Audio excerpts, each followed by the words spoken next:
Visit presents Inside the Numbers. Visa, it's everywhere you want to be. Why is 50 golden around the Golden Gate? Stay tuned. They're coming from Japan, from Russia, from everywhere, but they all wind up in the same place. The Wound & Wound Toy Company, one of the world's largest collections of wind-ups, LA's hottest movers, shakers, and big talkers. So bring your inner child, your real child, and your Visa card. Because at the Wound & Wound Toy Company, you won't wind up with anything using American Express. Visa, it's everywhere you want to be. 1996 marks the 50th anniversary of the 49ers. From Kezar Stadium and the Hall of Fame $1 million backfield to their record 5.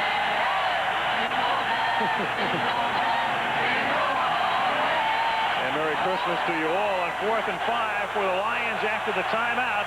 Mitchell throwing for Herman Moore. Incomplete and no flag, broken up by Israel. And Jerry Rice loves it because he still has the lead. And Jerry Rice, the first guy to greet Steve Israel after his play. I'm surprised they're covering Herman Moore with just single coverage. Israel had him all the way, and he made a good play. Got an arm in there to knock it away. You'll get a good view of it here. He reads Moore's eyes, gets a hand in, deflects it. Does the job for Jerry. 49er ball.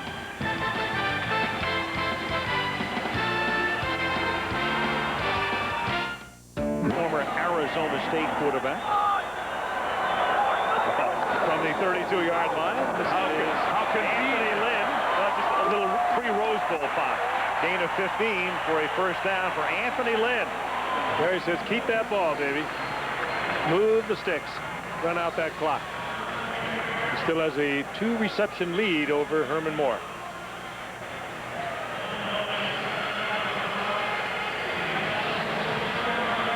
.9:15 remaining.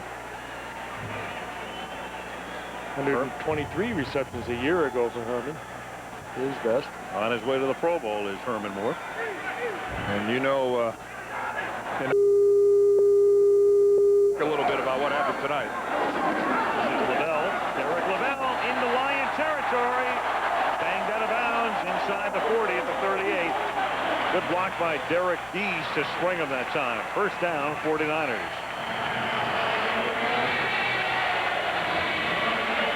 Well, the 49ers on their way, if they can win, to a 12-4 mark. Same mark owned by Carolina, but the difference would be those 2 Panther victories over San Francisco. That is the tiebreaker.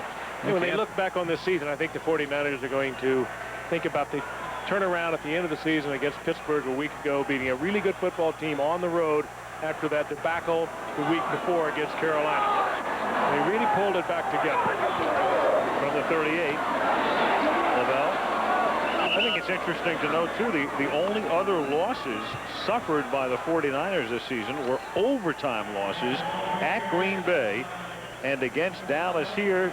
In both games, Steve Young was injured and didn't play. Postseason games since '81 when they won their first Super Bowl. When they play here, 13-4. When they go away, 1-4. And yet, during the regular season, the 49ers over the last 15 years have been the greatest road team ever. Yep. 2nd and 8. Gerbach throws. That's caught by Mike Caldwell. And he has a first down at the 27-yard line, tackled by Pepper Johnson. Well, if you listen to the players that play for the 49ers, they make road trips unlike any other team in the National Football League. Individual rooms, they do it in a classy style, and the players, I think they appreciate it and they react accordingly. Not quite at the Four Seasons Hotel, but close. Well, they charter a wide-body DC-10 or comparable airplane when they travel. They go first class all the way every time. Gerbach rolling and finds nothing available. Incomplete. 2nd down and 10. Well, that's been Eddie DeBartolo's MO through the years, and now Carmen Policy, the president of the team. Took this team a couple of years to really get it together because DeBartolo bought the team in 77, and they had Pete McCulley for a year, and they had Ken Meyer for a year coaching the team. That didn't work out, and then, of course, the watershed moment in '79 with the hiring of Bill Walsh. Took Bill a couple of years to get things in gear, and from 81 on, it has been spectacular. 2nd and 10, and stopped in the backfield this time is Lavelle. And it's interesting that when we were picking our Super Bowl teams, we were talking Green Bay and talking Denver, and the two coaches there are both disciples and graduate students, if you will, of this 49er system. Mike Shanahan with Denver, and of course Mike Holmgren with the Green Bay Packers. It's spreading, it really is, throughout the entire league. Timeout.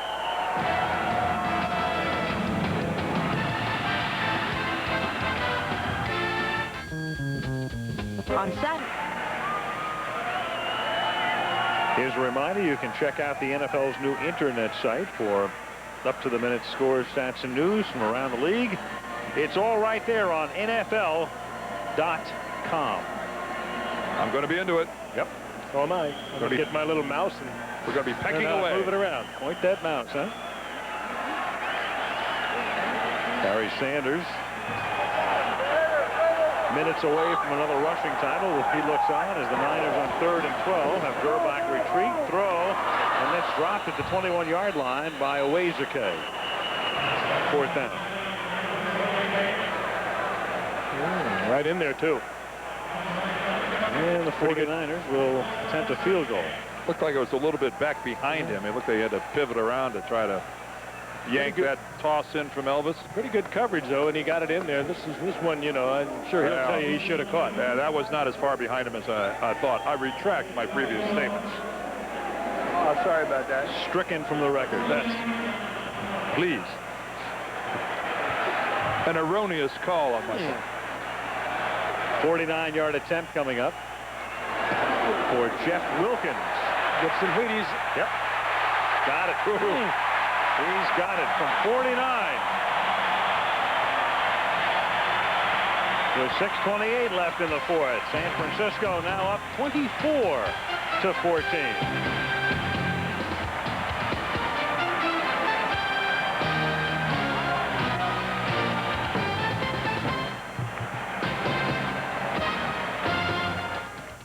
When your cravings are tough, Nicotrol is tougher. Budweiser now appearing in a fridge near you. Bud Bowl 97, Battle in the Bayou, the complete line of 1997 Lincoln and Mercury automobiles.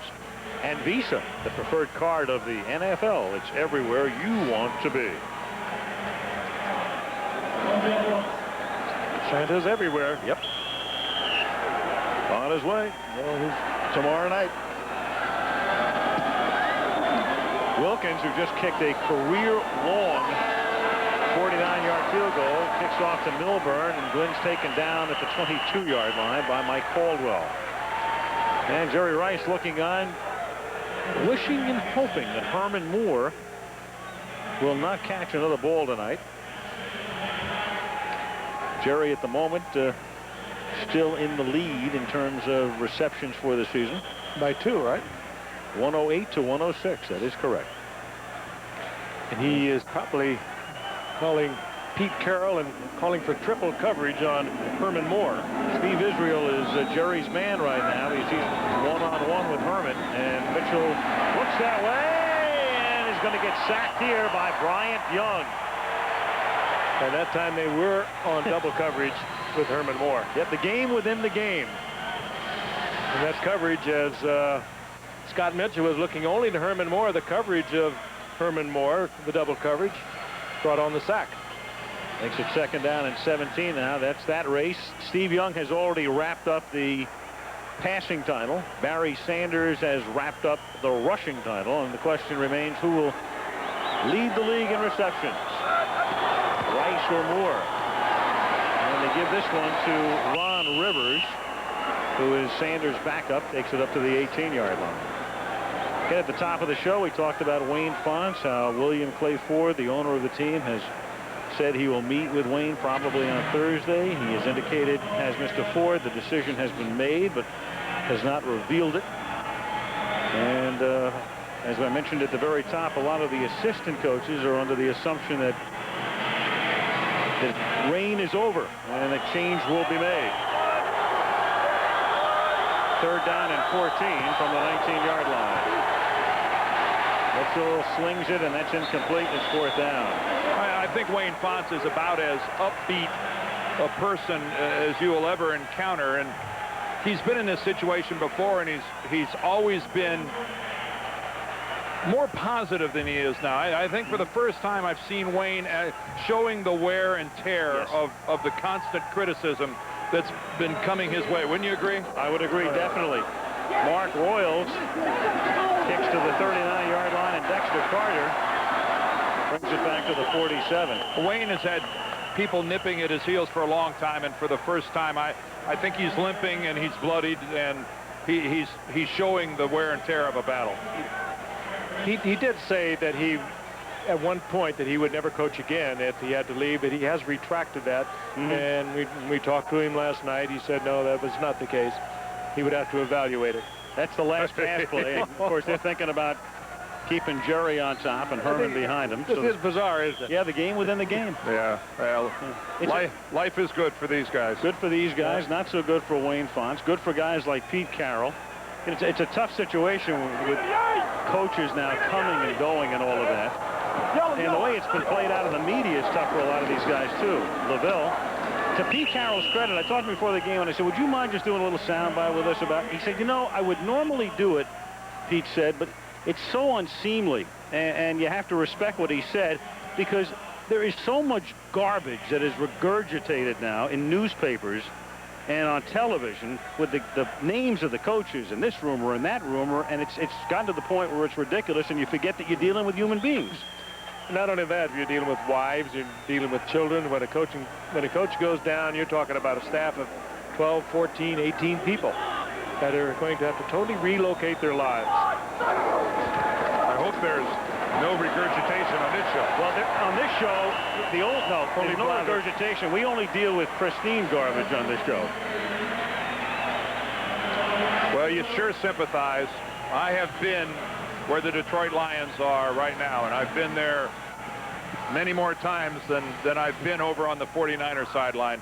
These men are professionals. These men practice hard every day. They practice just as hard as the 49ers do, and because of fate and circumstance, they don't get to enjoy a lot of the experiences that come the 49ers way. And I have a great deal of understanding of what it's like to be on a loser's sideline. Here is Lynn. You know, part of the problem, too, is that occasionally somebody does have very good inside information and does have a scoop. But nowadays, it's a cottage industry, and 80 million guys are out there repeating stuff. They have no idea what they're talking about. Well, it's difficult when you're talking about someone's livelihood and what someone does for a living.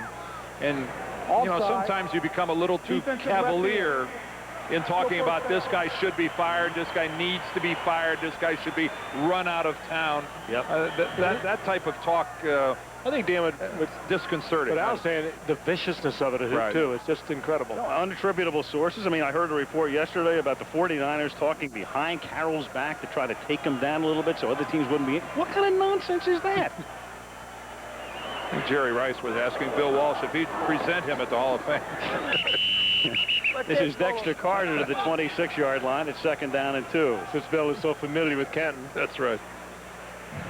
I wonder what Bill will do next year. You know, I asked him about next year, and he said that he's not going to come back in this same role because it's kind of an amorphous role right now. But he's not discounting the possibility that he will be in the organization. He said maybe in more of a completely administrative capacity. I think everybody is now comfortable with him.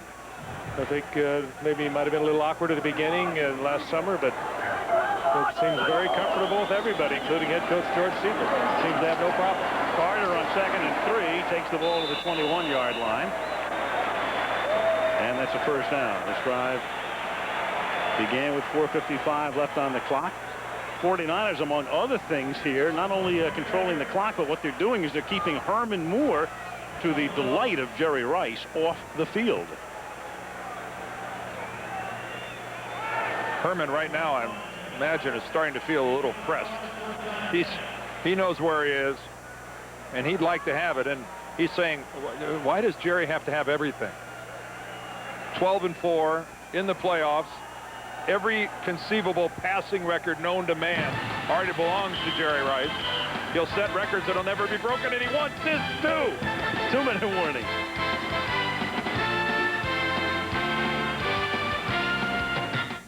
'11th year, Craig Janoff ends his 9th, selecting all the shots for us. Joey Chavo at the console. 28 years for Joey. Yep, that's right, playing it brilliantly. Ben Harvey, our associate producer. Ace Harvey.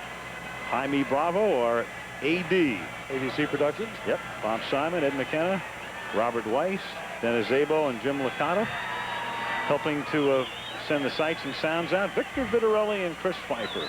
The assistants to the producer, Steve Hurt, Mr. Univac, our director of information, George Hill, Malibu, Kelly Hayes, Kim Bauer, working the booth with Bill Monahan, Mark Loomis, Mark Amento, Brian McGarry, and all the folks, Donnie Schultes, providing the sounds for you. If you could hear what we hear. from the 21. This is Derek Lavelle, and he takes it to the 15-yard line. A beautiful Christmas song, Do You Hear What I Hear? But if you heard what we hear, you'd have a whole new appreciation of Donnie. Yep, our cameramen, who so many of them have been with us through the years. I mean, they're in such rhythm and in sync with everything that's going on. It's by osmosis. We're just so proud to work alongside all these professionals. There's a great collection. Mother Love's Traveling Freak Show. It used to be referred to, and so many of them have been. Well, Joey's been here, what, 20, I think 25 years? Right. It's a great team.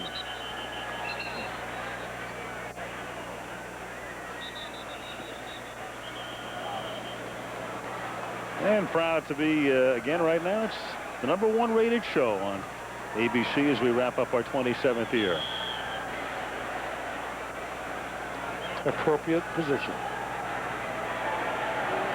Detroit has just taken a timeout. They're going to try to get the ball back if they can and get Herman Moore with the league lead, but the Niners have other ideas. Derek Lavelle takes it to the 11-yard line. That's close to a first down.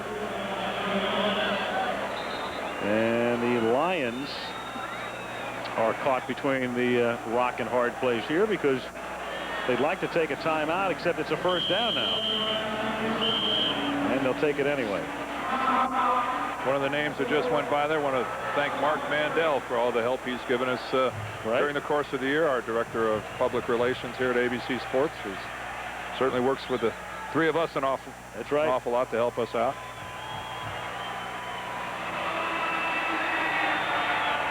We need all the positive public relations we can get. Just to make sure none of the garbage gets regurgitated, right? Sean Miles has been busy this week trying to get everyone to Dallas. Yeah. We did know about that and ruled yesterday. And that's where we'll be. We'll be in Dallas. And our wild card doubleheader begins from Buffalo, where the Bills will be taking on the Jacksonville Jaguars before the Vikings take on the Dallas Cowboys Saturday right here on ABC. Well, the 49ers are going to run the clock out now. Jerry Rice is going to get his pass reception title. And Detroit can't stop the clock, and the Niners will only have to run one more play. Jerry could pick up some nice Christmas gifts. #1 for the defensive team that shut the Detroit offense down, and for an offensive team with a lot of fill-ins here in the second half that has controlled the clock and kept Herman Moore off the field. And the crowd reacting to the scoreboard that puts up the NFL reception leader for 1996, Jerry Rice, with 108. In his 4th year of 100 receptions or more. Yep, he led the league in 1990. It's the only time he's led the league in most catches. He does it again in 96. 49ers are a wild card, but they'll go into the playoffs on an up note. Steve Young healthy as a horse. Jerry Rice is always performing at the highest level. The defensive unit doing a terrific job. Only one hitch in their giddy-up that I see, and that's they can say that they don't need a running game. I think you do. Well, that's why they rested Terry Kirby tonight, gave William Floyd the game off. George Seifert said both guys will be ready for action come Saturday when they meet the Eagles. They're good. but they're not the same without Ricky Watters. You had to let go at number 84. He's back. He's healthy also, and he makes a big difference. Bryn Jones. That'll wrap it up from San Francisco. The 1996 National Football League season is over.